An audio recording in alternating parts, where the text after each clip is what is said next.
So we own a production studio where we have a lot of in-person podcasts like this. But sometimes we also do virtual productions for podcasts. And today we're going to talk about how we do that. All right, action.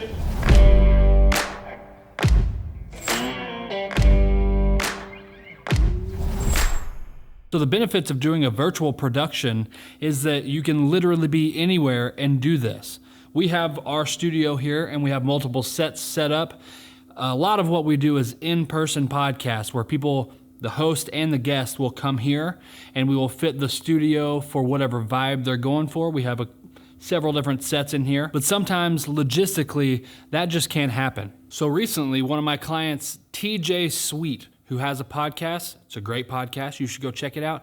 I've been on there quite a few times myself. He had the opportunity to have a guest on that was in New York City. So it wasn't ideal for him to come here to our studio. So what we did was we used a software called Riverside to produce the podcast remotely. Now, the guest that he had was named Chris Shimbra, who is a public speaker, an author, a bunch of things. He's used to doing things online, used to doing remote podcasts, so he had a pretty decent setup.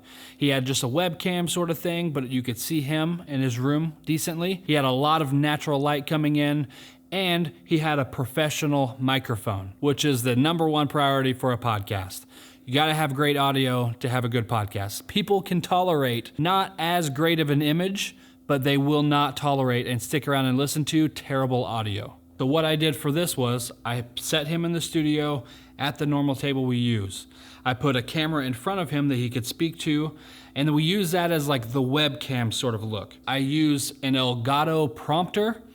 Those things are really versatile. I would highly recommend those if you do anything that requires scripts, or even just using it like we did in this scenario where I had the prompter in front of this camera and TJ could then see Chris through looking at this camera. So he could look into the lens of the camera and make eye contact through the camera with his guest.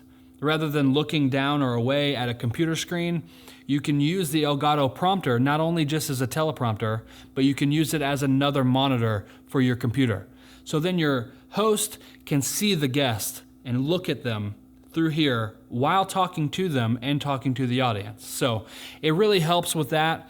I feel there's sort of like a disconnect whenever, if the guest is over here and I'm looking at them on a computer screen, you never actually make eye contact with the person you're talking to. So that's one of the tools that we use, was the Elgato Prompter for that reason. I also set up a second angle to the side of TJ. A couple reasons for that. Have a fallback option of another camera that's recording to the actual SD card in the camera, because there can always be things go wrong. So a redundant camera recording internally. I was not recording the main camera angle internally. I was letting Riverside handle that, knowing that I had a fallback option with the secondary camera angle. TJ looking into the camera, recording, that was recording through Riverside. The audio was running from our Shure SM7B into the Rodecaster, and then into the computer. So Riverside was capturing our audio as well, but I also recorded locally onto the SD card in the Rodecaster, again, just in case something happened to those files. But Chris's audio and video we had no control over other than what he was feeding into Riverside. So then I have the audio and video files recorded through Riverside of both TJ and Chris. And then all I have to do is align all of those clips and the secondary camera angle in my editing software. I use DaVinci Resolve for all of my editing now, so I brought all of those files in, and then I set all the files to be aligned by the waveform. So then DaVinci uses AI, looks at all of the audio wave files and aligns everything where it thinks it should be.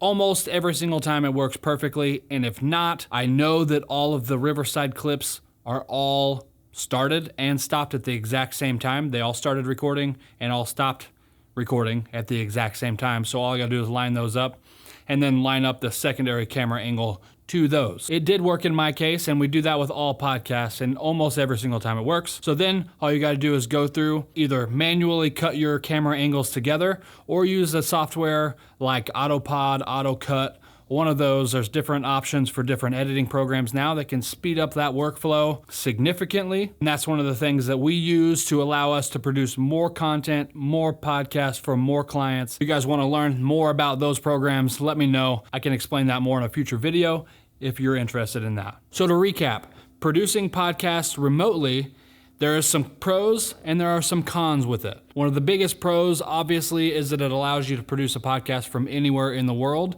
and your host and or guest or multiple guests can be anywhere in the world. So that opens up a lot of doors. For me, I love the production side of this. So for me, one of the cons is that I have less control over how great their audio is, or how good their camera angle is, or how good the quality of their camera angle is. For podcasts, that's one of the things that people are so used to seeing, that Zoom call looking Riverside podcast, that it's pretty acceptable these days to have that remote guest. As long as they got pretty decent audio, you can make it work in a lot of cases. What I like to do on the post end of that also is to create a split screen version using the remote person and the in-studio person, or if they were both to be remote, a split screen of one or more of the guests and put them all on screen as the wide shot, and then have each person have their individual camera angles whenever they're specifically talking or the host is asking the question.